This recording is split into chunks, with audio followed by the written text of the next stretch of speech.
Ya. Pues borra ahí otro video.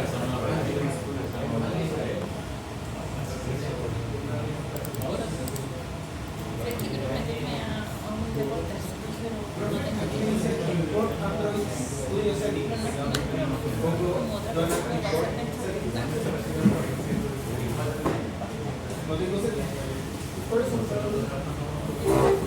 Este es el Arctic Fox. ¿Sí? Sí. No, Casi. casi. Faltó una versión. A ver. Creo que esta versión es antes del Dolphin, de hecho. Déjame. No, si hay como en la Florida, pero no. Procedemos a eliminar.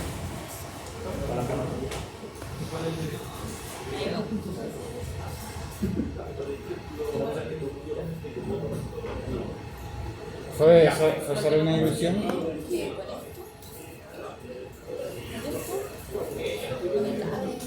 Oye, a mí me aparece acá rato esa publicidad. Ya muchachos, ¿tienen todos abiertos el acto de estudio? Sí, cada rato. ¿Sí? Y yo digo, ¿será muy directo? Empezamos a ir a las 8. Fue deporte, pero uno no tiene tiempo. Encuentro que fue deporte, pero uno no tiene tiempo. Ese es el problema.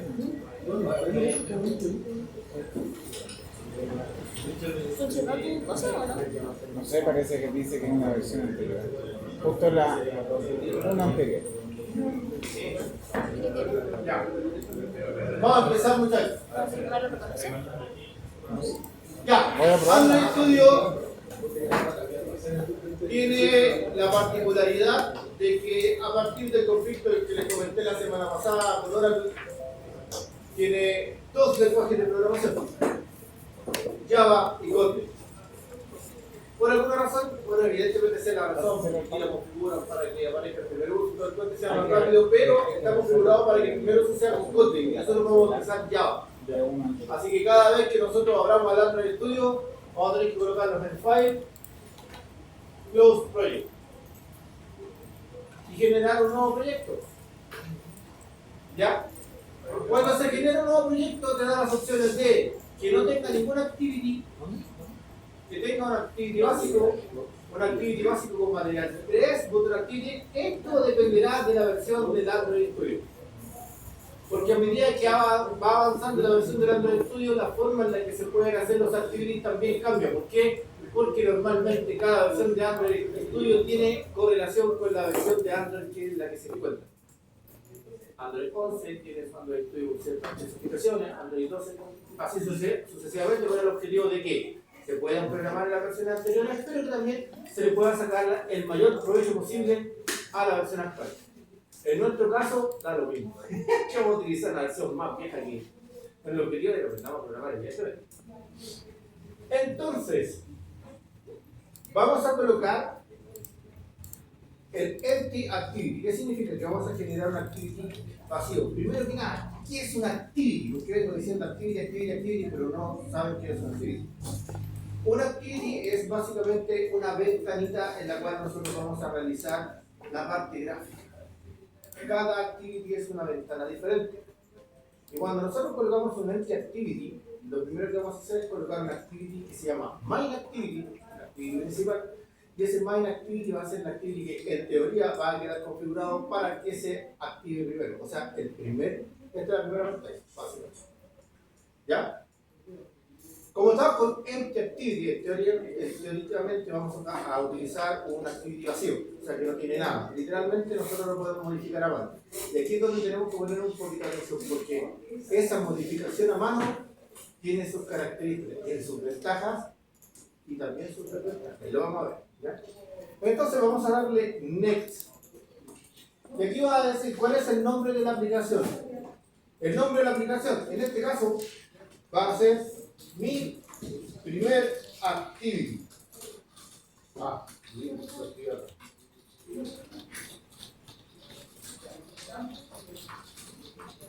Mi primer activity. El package name es el nombre por el cual va a ser conocido el paquete que va a encerrar la aplicación. Ojo, no el APK. El APK va a tener el nombre de la aplicación, va a tener el nombre como mi primer activity. Pero el conjunto de los elementos donde nosotros vamos a guardar toda la información, Vale. se va a guardar con ese nombre, con.example.myPractice. ¿Por qué? Porque en Java, recordarán ustedes lo que vimos en la clase pasada, ¿cierto? ¿Hicieron algún codiguito en Java para practicar? No. Él sí, muy bien. Bien. Los demás no hacen lo que les pide, después van a estar alegando. Muchachos, detalle importante. Y esto no es deseo. De hecho, lo voy a decir en chileno. Esto no es juego, cabrón. Esto es muy simple. Si ustedes no hacen lo que les pido, a mitad del semestre van a estar agonizando esta asignatura. Y no es chiste. Es en serio. Porque estamos utilizando Java. Y literalmente Python es un juguete al lado de Java en programación. Hagan lo que les pido. Si no, después ustedes mismos van a hacer las consecuencias. Y yo lo único que voy a decir es, se lo pido. Nada más que eso. ¿Ya? Así que, practiquen. Primero que les voy a decir, practiquen. Ya. Esto que está aquí, el package name, es la forma en la que se va a empaquetar la información. Ustedes recordarán que en Python, cuando ustedes hacen algo en Python, pueden generar varias clases dentro de un mismo archivo. El archivo animal, el archivo mamut, el archivo persona, todo esto que lo pueden programar dentro de un mismo archivo. ¿Qué van a llamar? No sé, si ustedes lo quieren llamar clases.py, así se llamará. Ese es el empaquetamiento, es el hecho de poder guardar muchas clases que teóricamente hacen algo en conjunto, unidas en una misma parte. ¿Ya? ¿Cuál es el detalle con Java? Por cada clase que nosotros hagamos en Java, se requiere sí o sí un archivo nuevo. ¿Un archivo qué? Nuevo. No, ya.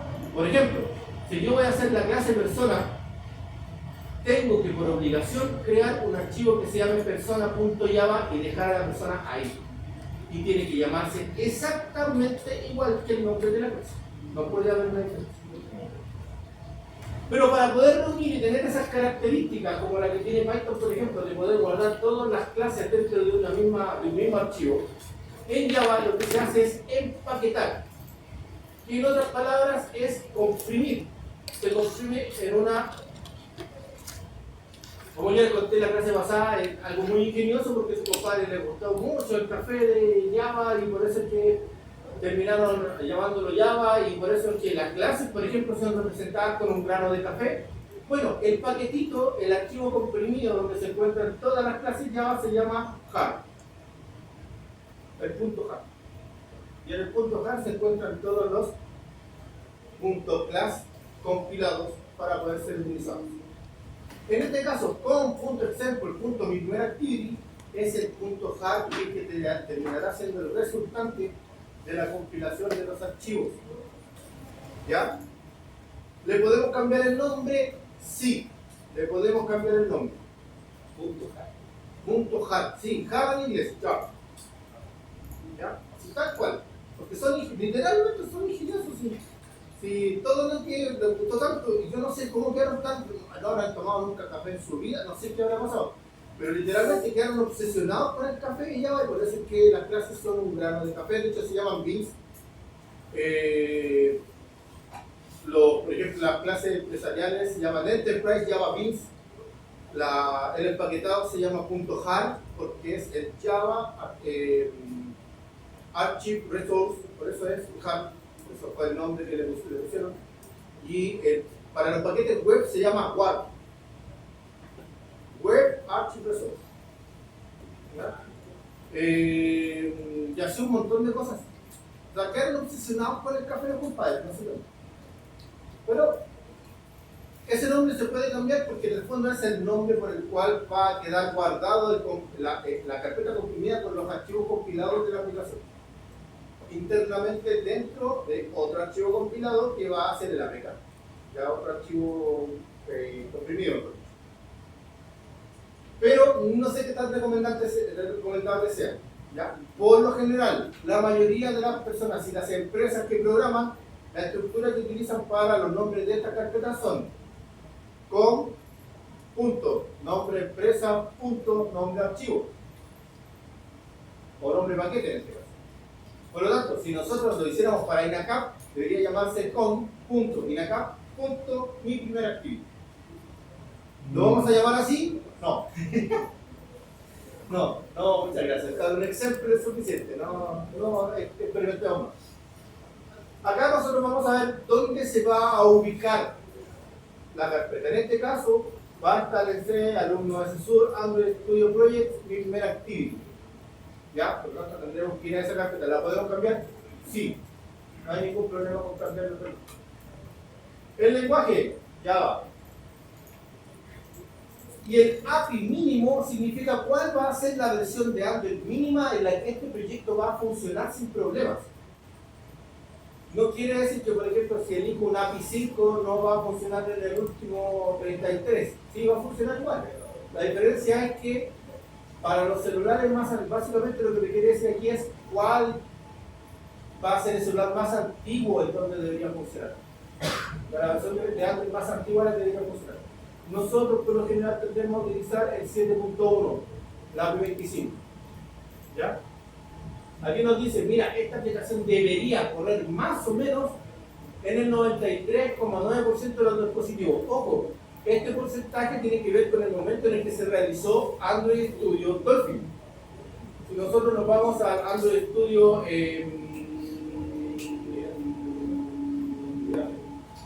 ¿cuál era el nombre? ¿En inglés? No me acuerdo. No, empieza con G. ¿Ah? Empieza con G, algo así me El acuerdo. último Android Studio. Pero no me acuerdo el nombre en inglés. Sí, también lo mismo. Ese porcentaje debería ser diferente, ¿ya? Porque son cálculos que se hicieron en el momento que el Android Studio se creó. ¿Ya? Ahora, aquí abajo, ustedes presionan Help Me Choose y le ponen el 100%, les va a decir Android como 1.0, ahí van a correr el todo. Pero es para más o menos calcular, oye, qué dispositivo, cuánto el porcentaje de implementación que tú quieres tener con la aplicación, etc. Debajito de eso va a decir, oye, ¿quieres utilizar las librerías Legacy? ¿Qué son las librerías Legacy? Las librerías Legacy son librerías que permiten que a las versiones de Android Studio de cierto punto en adelante, tengan problemas de compatibilidad con el Google Play. ¿Ya? En realidad nosotros nos va bien porque no vamos a subir ninguna aplicación a Google Play, porque para subir una aplicación a Google Play no solo te tienes que crear una cuenta y tienes que habilitarte como desarrollador, tienes que pagar. No creo que ustedes quieran pagar por eso, no tampoco. ¿Ya? Entonces, bueno, si alguien quiere pagar por eso, háganlo, si ustedes. Pero evidentemente no es parte de la intención del curso que ustedes paguen por subir una aplicación toda la zona. Entonces, no nos van y nos vienen, aunque lo recomendable es que le hagan clic para que, como dice ahí, el SDK mínimo que va a considerar luego el 29 de agosto. Esto tiene que ver más para cuando nosotros estemos realizando la compilación en nuevos Android Studio que otra cosa. ¿Por qué? Porque después cuando nosotros vayamos, creemos el proyecto y veamos estas cosas, vamos a darnos cuenta de algunas mañas que tiene el Android Studio. De hecho, lo más probable es que ustedes tengan más problemas con las mañas de Android Studio que con la programación en sí. Y Android Studio es muy mañoso. Lo bueno es que esta clase la teníamos siempre en el mismo laboratorio, así que no va a haber tanto problema. El semestre pasado la tenían dos laboratorios diferentes del turno y era un cacho. Porque en serio, o sea, en una había una versión, en otra había otra versión y literalmente el programa que existe un día no te servía en la otra a menos que se hubiera configurado. Entonces, lo bueno es que quitamos todo junto. Ya, hecho eso, presionamos Finish y va a comenzar a crear la aplicación. Aquí abajito va a empezar a compilar a nuestro peor enemigo, el grado. ¿Qué es el grado? El grado es el compilador, ¿ya? Y se representa por un elefantito, que es el elefantito que aparece ahí. Él es el que dice, esto está bueno, esto está malo, hay un problema aquí, hay un problema allá, y normalmente nos va a tirar problemas que a veces no existen. ¿Ya? ¿Quiere decir que eso sea malo? No, es simple y sencillamente conocer las mañas para que esta cosa deje de mandar alertas falsas. ¿Ya? No se preocupen, la vamos a ver. ¿Ya? Entonces, como ustedes podrán ver aquí, la aplicación Android se divide en varias partes. Primero, la carpeta Manifest, el manifiesto de Android, donde nosotros le indicamos al Android como tal cuál es esta aplicación. Le damos las directrices. Entonces, si vamos al Manifest, al Android Manifest, nos vamos a encontrar con que dice, oye, mira, ¿esta aplicación tiene reglas de extracción de datos? Sí o no. Oye, ¿esta aplicación tiene un icono? Sí o no. Esto va a depender evidentemente si lo tenemos o no. ¿Ya? ¿Cuál es el nombre de la aplicación? Mi primera activity. Ya. Conocemos. Soporta RDS, etc. Esto es el Main Activity. Y aquí es tan importante porque aquí es donde nosotros indicamos cuál es el activity principal. En este caso, nosotros estamos diciendo que el activity donde empieza todo es el Main Activity. Es el activity, la cosita vacía que nosotros creamos junto con esta aplicación. Si nosotros no lo creamos con una activity, que igual estamos obligados a generar activity igual, el activity en la ventana, ¿ya? Y le colocamos un nombre diferente, estamos en la obligación de decir, oye, el activity principal o el activity con el cual se va a lanzar es justo este activity para que lo lance. ¿Ya? Aquí también van a haber más activities, la diferencia va a estar acá, normalmente, en el category y en el ancho. ¿Ya? Donde aquí es donde nosotros decimos, oye, este es el activity principal, sí o no. Por ejemplo, vamos a generar un nuevo activity solo para ver, ¿ya? Vamos a hacer clic derecho aquí en el sample, nuevo, activity, y vamos a colocar otro empty activity, ¿ya? Vamos a colocarle aquí como nombre, segundo activity, ¿ya? Y aquí nosotros podemos decir, oye, este activity será el primer activity que nosotros vamos a hacer cada vez que nosotros...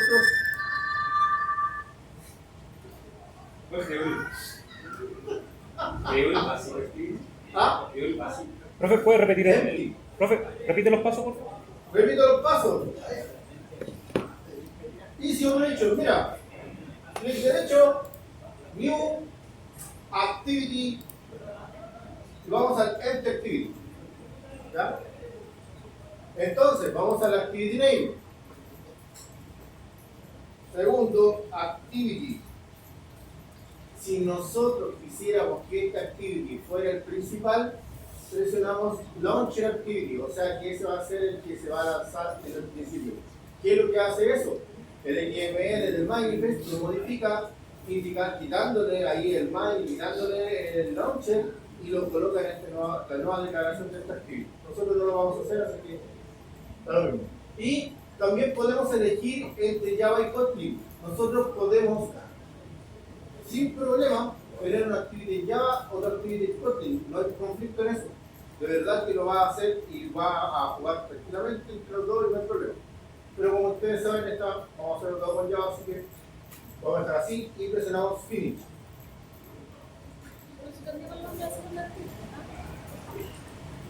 Ya, entonces,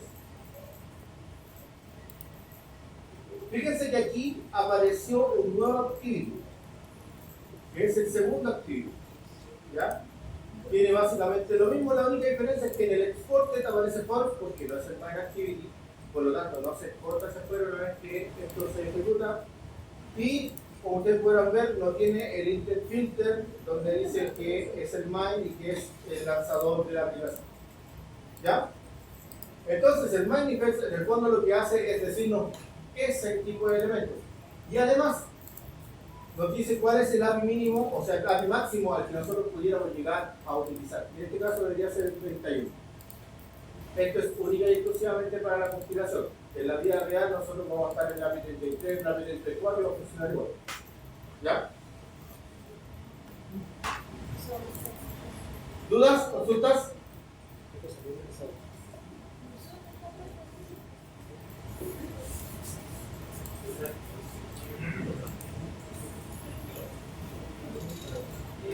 Bien. Ya, muchachos. Profe, Sí, sí, sí. profe. ¿Me puede dar una definición de API? Definición rápida o definición compleja. Completa. Compleja, ok.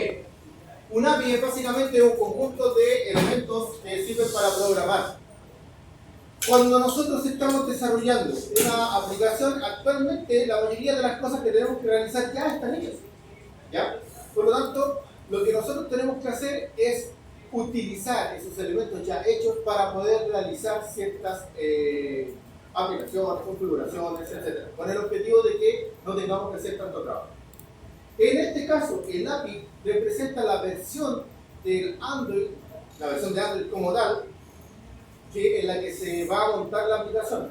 Porque una cosa es que diga, oye, nosotros estamos utilizando Android 5 y que realmente sea la versión de la quinta versión de Android. Ya en realidad no es así. Porque nosotros decimos Android 1, Android 1.1 y ya ese es el API 1 y el API 2. Entonces, ¿qué es el API? En el fondo es el conjunto de los códigos programados previamente con el objetivo de que para realizar ciertas cosas con esto lo puedan ver y nosotros no tengamos que programar. ¿Ya? Entonces, bajo ese contexto, los APIs existen en una montonera de programas. De hecho, en todos los lenguajes existen APIs de diferentes tipos. APIs para conectarse a la base de datos, APIs para poder leer JSON, APIs para esto, para esto, para esto. ¿Ya? Por ejemplo, ¿se acuerdan cuando en algún momento nosotros leímos un JSON en programación orientada a objetos? ¿Se acuerdan que nosotros hicimos una importación de un archivito nomás y lo ejecutamos? Ya, lo que hicimos cuando hicimos esa importación del archivito es llamar a un API. Entonces, nosotros no tuvimos que hacer la clase de request. Nosotros no tuvimos que hacer la lógica que venía detrás de eso para que entendiera que es un JSON y pudiera leer la información. Eso no lo tuvimos que hacer, eso ya estaba hecho. Solo nosotros consumimos ese elemento. Ya, el API busca eso. Busca que nosotros no tengamos que estar realizando todas las cosas desde cero, sino que exista un piso base mediante el cual nosotros a partir de él empecemos a construir. Hablando de construcción y para ejemplificarlo. Si nosotros tuviéramos que ejemplificarlo de alguna manera, diríamos que en realidad el API es el cimiento de la construcción, mientras que lo que nosotros vamos a construir, digamos, es la casa que va a estar arriba del cimiento. Si nosotros construimos una casa sin el cimiento, estamos obligados a hacer el cimiento igual. Estamos obligados a darle una sustentabilidad a esa casa para que tenga resistencia a las cosas. Lo mismo sucede aquí. ¿Ya? Entonces, básicamente, el API es el cimiento por el cual nosotros vamos a utilizar ciertas cosas que ya están prehechas para no tener que hacerlo de nuevo, para que nosotros nos preocupemos realmente de la otra lógica.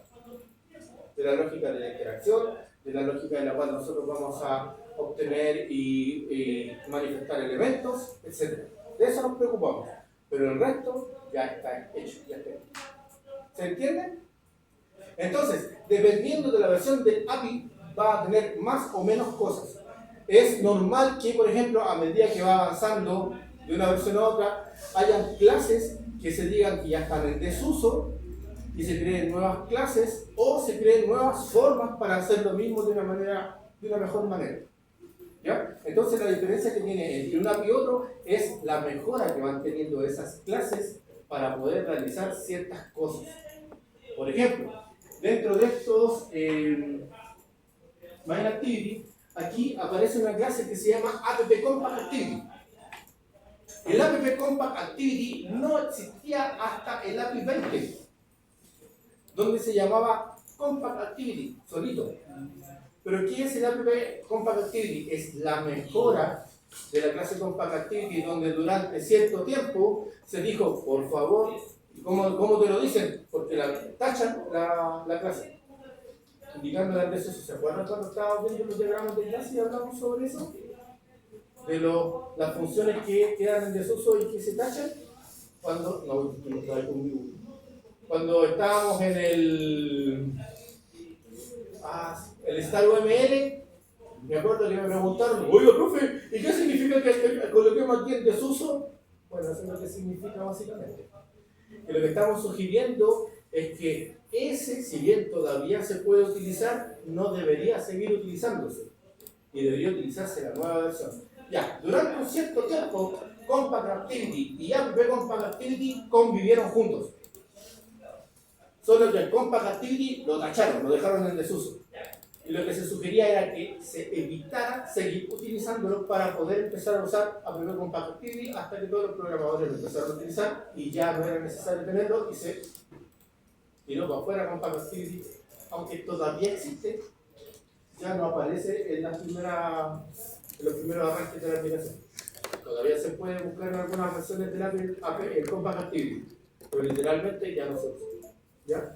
Entonces, a medida que va pasando entre un API y otro, la diferencia es que dentro de todas esas clases que están programadas para que nosotros podamos hacer cosas de manera más sencilla, hay mejoras.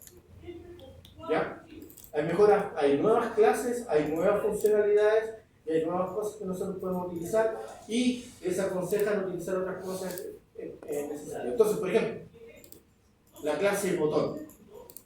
Si nosotros quisiéramos hacer un botón aquí en Android Studio, que lo vamos a ver en todo caso, es re fácil, porque lo único que tenemos que hacer es declarar el botón y listo. Pero para que sea así de fácil, por detrás el API tiene que tener toda esa lógica del botón. Cómo se crea, cómo se va a mostrar en pantalla, qué tipo de objeto es, cómo se va a mostrar ese objeto, cuál es la clase de ese objeto, cuáles son los valores y datos iniciales de ese objeto, etc. Entonces, eso es el API. En el fondo, el API es un conjunto de clases ya previamente programadas con el objetivo de que nosotros no tengamos que preocuparnos de esas funcionalidades, sino que solamente las utilicemos con la gracia que a partir de eso nosotros podemos crear cosas más grandes o que tengan una lógica, en realidad que nosotros pensemos en una lógica diferente a la creación, sino que solo el uso. ¿Se entiende? ¿Se aclaró? Sí. Perfecto. ¿Alguna duda todavía? Yo tenía otra. Digo. Era. Sí. Cuando se crea el main activity, se crea el tiro que es categoría main y un launch. Cuando se van creando las subsecuentes, ¿cómo se ordena cuál va la segunda? Por ejemplo, en el caso de que tenemos una pantalla de carga. Eso lo indicamos nosotros al establecer cuál va a ser la nueva pantalla que se va a mostrar. Ya. Yo puedo crear una pantalla que diga pantalla 20, pero si digo que la pantalla 30 va a aparecer primero, va a ser por decisión mía. Entonces, lo único importante ahí es el main. El main siempre va a ser primero y va a ser el que se va a ejecutar al momento en que nosotros hagamos, presionemos la aplicación. El resto dependerá de cuál yo necesito mostrar, dependiendo de lo que Perfecto. ¿Alguna otra duda? ¿No? Bueno, ya. Sigamos entonces. Ya, tenemos más o menos medianamente claro lo que es el Android Manifest. Pero este manifest que ustedes observan, lo ven así como... Si lo analizan, se van a dar cuenta que se parece harto a un HTML. ¿Ya? Vamos a buscarlo para que lo vean bien. ¿Ya? Podemos observar que se parece harto a un HTML. Y en realidad, sí y no. ¿Por qué? Creo que a la rápida lo expliqué la clase anterior. Pero en la Segunda Guerra Mundial, cuando los aliados necesitaban mandarse información, inventaron el protocolo TCP/IP, que es el que nosotros utilizamos actualmente. Y en ese protocolo TCP/IP, ellos necesitaban mandarse información que no fuera por... o sea, el código Morse. Utilizaron las redes telefónicas que había en ese tiempo para poder mandar información, pero la información siempre ha sido pesada. Entonces dijeron, ¿cómo hacemos para mandar información y que esto se entienda o que lo entiendan al otro lado? Bueno, ahí inventaron el SGML, que en el fondo es la creación de un elemento a partir de tags. ¿Ya? Entonces, mira, este elemento persona comienza aquí, termina aquí, y entre medio de estos dos elementos están las características de la persona. Con el tiempo, eso fue mutando. Y esa mutación se transformó en dos vertientes. ¿Ya? El HTML, que ya lo expliqué en la clase pasada, como en el fondo fue la clase del HTML, y el XML. El XML es un formato que se ha utilizado desde que su creación para el transporte de datos. De hecho, cuando nosotros hacemos una operación bancaria, la información que manda el POS no es un JSON, es un XML. y tiene las mismas características y las mismas bases de funcionalidad que un JSON. Que al otro lado puedan obtener ese XML, que puedan interpretar los objetos y sus atributos y los puedan convertir en lo que necesiten, objetos, almacenamiento, etc. ¿Ya? Entonces, si ustedes se fijan en el XML, el XML tiene manifest, donde se abre el manifest y se cierra el manifest, por lo tanto, todo lo que está dentro es la información del manifiesto de antes. Luego viene la aplicación, donde dice cuáles son los elementos que pertenecen a la aplicación y qué características tienen. ¿Ya? Entonces, ese XML con el tiempo fue mutando en las nuevas versiones de los lenguajes de programación para que esto fuera interpretado como una interfaz visual en algunos casos o elementos de código. ¿Con qué objeto? Con el objeto de que a partir de eso se crea una instancia de objeto nueva que represente en la memoria esa información. ¿Ya? De hecho, nos vamos a dar cuenta que los activity también son XML. Y lo que nosotros hagamos en los activity va a ser una traducción de un XML. ¿A quién se le ocurrió esta idea en un principio? A Microsoft. Cuando lanzó la interfaz WP